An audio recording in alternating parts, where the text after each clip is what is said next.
Na siasa za Mlima Kenya zinaendelea kushika kasi siku chache kabla ya ziara ya Rais William Ruto katika eneo hilo. Mbunge wa Mathira Eric Wamumbi amewataka viongozi kukoma kuwachochea wakazi dhidi ya ziara hiyo, kwani anasema rais ataleta miradi ya maendeleo. Ametaka viongozi hao kususia siasa za kutawanya na kuzingatia utendakazi kwa wananchi. Mungu karibu kukaribisha rais wetu hapa next week. Akuje tufanye kazi. Hii wakati ni wa kazi, hakuna siasa. Siasa tutafanya huko 2027. Wakati huu ni wa wale viongozi ambao wanatambua kufanyia wananchi kazi. Hakuna kazi nyingine ya siasa saa hii. Hii wakati ni ya kazi. Hakuna siasa.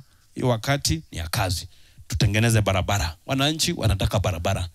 Tuweke maji ili waweze kulima na maji. Tuweke stima sababu wananchi wanataka stima. Na tutashikilia rais wetu.